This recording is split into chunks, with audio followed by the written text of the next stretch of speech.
Kako je biti mlad? Zelo zanimivo. Veliko se dogaja.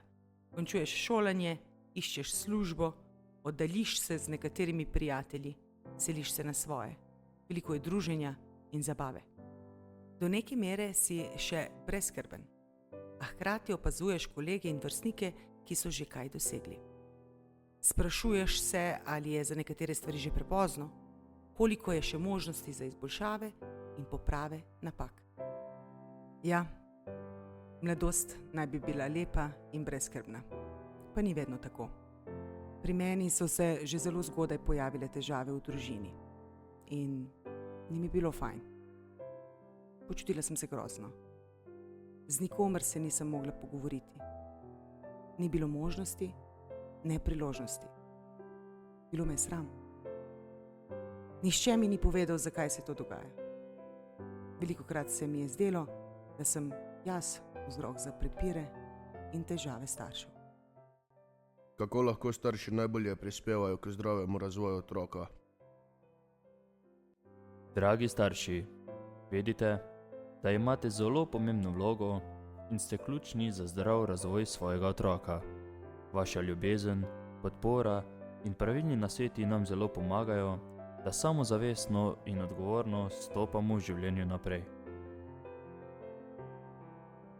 V času odraščanja bodite čim več z nami, ne puščajte nas samih.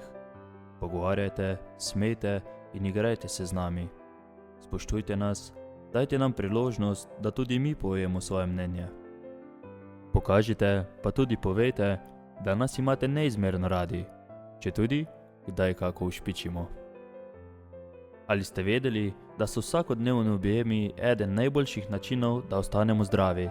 Starševski objemi otroke fizično, duševno in čustveno krepijo, zmanjšujejo bolečino, anksioznost in depresijo. Ja, res pa je, da nam morate znati postaviti tudi zdrave meje, ki ne posegajo v našo svobodo, to pa že ni več tako enostavno.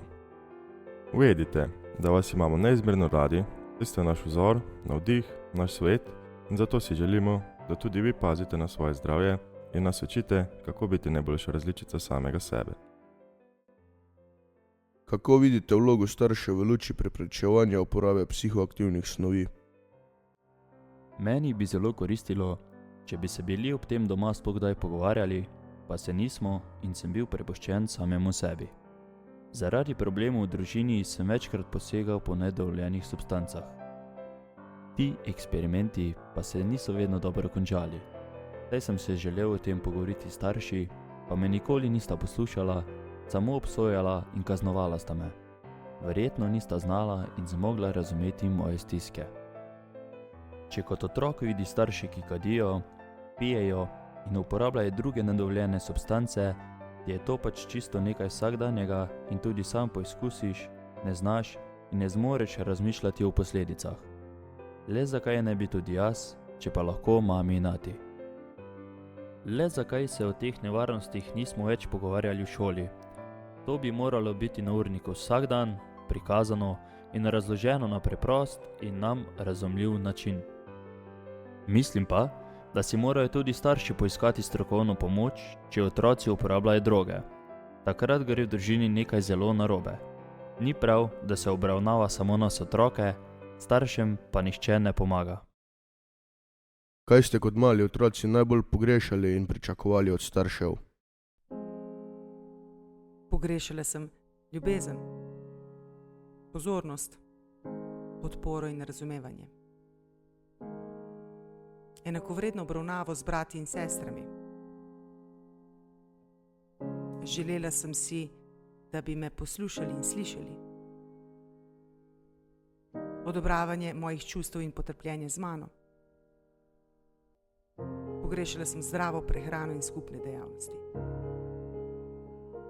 Želela sem si, da bi me sprejeli takšno, kot sem. Tudi moj izgled. Pogrešala sem občutek zaželenosti in postavljanje mej. Občutek povezanosti vseh družinskih članov.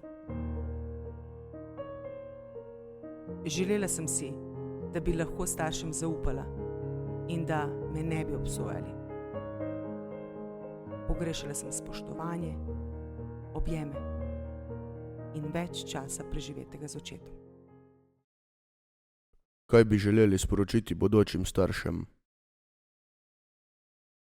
Ne odločate se za starševstvo, če temu niste kos. Se niste pripravljeni odrekati, žrtvovati in brezpogojno ljubiti svojega otroka.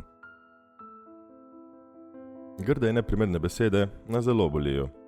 Uvedite pa, da nas lahko ranite in poškodujete tudi samo z vašimi čustvi, mislimi, izrazom na obrazu, vedenjem in neprimernimi dotiki. Kaj želimo sporočiti strokovnjakom, odločevalcem in družbi? Komunikacija in medosebni odnosi nas spremljajo vse življenje in nihče pa nas tega načrtno ne uči. Je to res samo dolžnost staršev? Kaj pa, če starši tega ne znajo in ne zmorejo, saj iz prejšnjih generacij prenašajo neprimerno vedenje in čustvene vzorce? Ali lahko mi to prekinemo? Predlagamo prilagoditev šolskega sistema, kjer bi mladi dobili pomembna znanja in konkretne odgovore za življenje. V srednjih šolah bi zmanjšali obseg, pa tudi zahtevnost nekaterih splošnih predmetov, uvedli pa bi 2 zelo pomembna predmeta: komunikacija in medosebni odnosi ter odgovorno starševstvo. Želimo dobiti prave smernice, da postanemo dobri in odgovorni partnerji ter starši. Imamo številne dileme in vprašanja, nimamo pa nobenega strokovnega znanja.